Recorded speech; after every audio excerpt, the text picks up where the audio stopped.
반갑습니다. 할아버지 상궁유사 46화 연개서문과 도교 편입니다.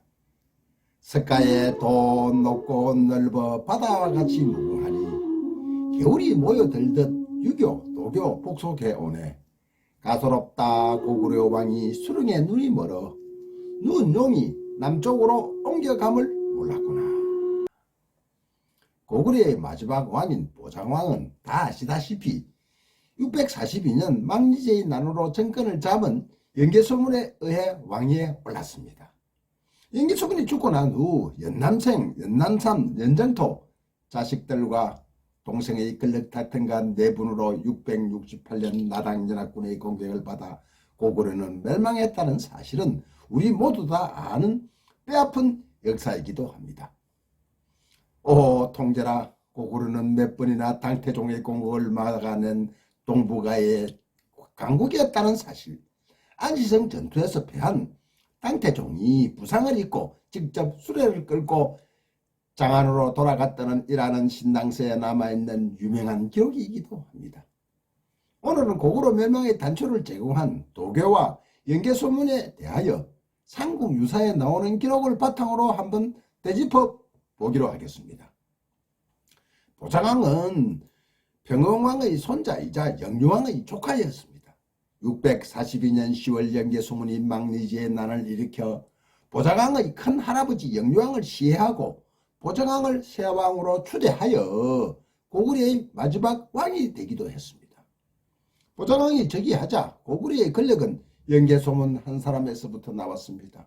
이후 고구려는 연개소문의 1인 독재 체제가 되고 이는 고구려 멸망의 원인 가운데 중요한 하나가 되기도 합니다. 연개소문 권력을 잡자 먼저 당나라에서 유행하던 도교를 받아들입니다. 이유는 간단합니다. 나라에 유교, 불교, 도교 세 종교의 가르침을 받아야 한다고 주장했던 것입니다.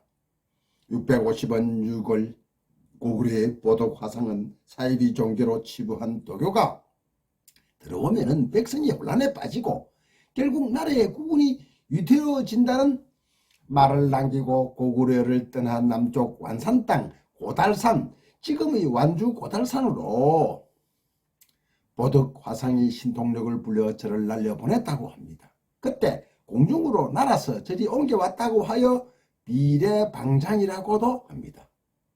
지금 경복사지에 있다는 비례방장이 바로 보덕 화상이 날려보낸 사찰이라고 상궁유사에 기록되어 있습니다. 덜머리에 저가 읊은 시가 보덕 화상이 지은 시입니다. 도가가 들어오고 결국 18년 후 668년 고구려는 멸망하고 맙니다.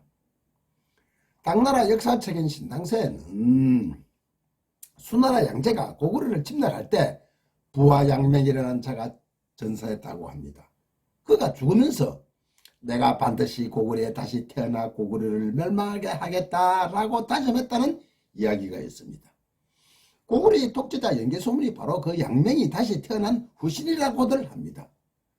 한자 양과 맑을 명이 합치면 개시, 개가 되는 것이고 연개소문은 일금, 개금이라고 불렀습니다.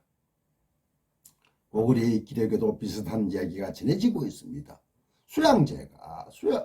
수나라 수양제가 30만 대군으로 고구려를 공격하였을 때 고구려 영량왕은 2년 정도 잘 버티다가 갑자기 항복하겠다는 문서를 수양제에게 보냅니다. 수양제는 고구려가 항복 문서를 보내오자 기쁜 마음에 사실을 받아들였습니다. 수양제는 고구려 영량왕이 보낸 항복 문서를 읽고 있는데 갑자기 고구려 사선이 감춰온 단도로 수양제를 공격하여 수양제는 큰 부상을 입고 적지 본국으로 돌아갈 수밖에 없었습니다. 우리가 여기서 고구려를 공격한 수양제나 당태종도 모두 부상을 입고 본국으로 돌아갔다는 점을 알아야 합니다. 부상을 당한 수양제는 돌아가면서 지미 천하에 다스리는 황제로서 조그마한 고구려 하나 치면서 치욕을 당하고 우선거리가 되는구나 하고 탄식을 하자 신하 중 양명이라는 자가 이렇게 수양제를 유래했다고 합니다. 폐하, 신이 죽어서 고구려 대신으로 다시 태어나 반드시 고구려를 멸망시키게 해 대왕 폐하의 원수를 갚겠나이다 라고 하였습니다. 양명이 죽어 그의 말대로 고구려를 다시 태어났다고 합니다. 다시 태어난 양명은 어릴 때부터 총명하여 소문을 들은 고구려 왕은 그를 동령하여 벼슬을 주었습니다. 그는 나중에 소문이라는 벼슬까지 올랐습니다. 소문은 지금 시중에 해당하는 높은 벼슬입니다. 그는 스스로 성을 계시라고 하고 이름을 금이라고 하였다고 합니다. 하루는 계금 연개소문이 임금에게 이렇게 아뢰었습니다.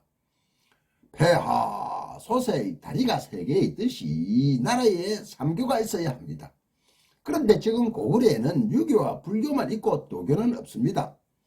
당나라에서 숭상하는 도교를 받아들여 백성의 다스림이 좋을 듯합니다. 라고 아뢰었습니다.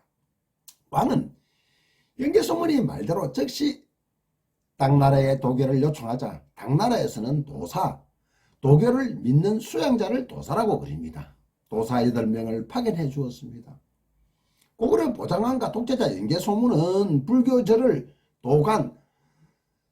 도교의 사원을 말합니다. 도간으로 바꾸고 도사들을 유학자나 성리보다 높이 우대해 주었다고 합니다. 당나라에서 온 도사들은 왕과 연개소문의 환대에 고구려 곳곳을 돌아다니면서 산천의 전기를 죽이는 일을 하고 돌아다녔습니다. 특히 평양성 안에 있는 조천석이라는 신령한 돌이 있는데 이 조천석은 임금이 예로부터 돌을 타고 옥황산자를 만났다는 전설이 있던 유명한 돌입니다. 아시다시피 고구려는 조상 대대로 제천사상이 강했던 나라입니다. 도사들은 그 조천석에 징을 박아 깨어 붙들어 버렸습니다. 연개소문과 도사들은 왕을 부추겨 천리나 되는 장성을 쌓아 나라 안의 남자들을 모두 동원하였습니다. 성을 쌓아가는데 무려 16년이라는 세월이 걸렸고 고구려 백성은 도탄에 빠지고 말았습니다.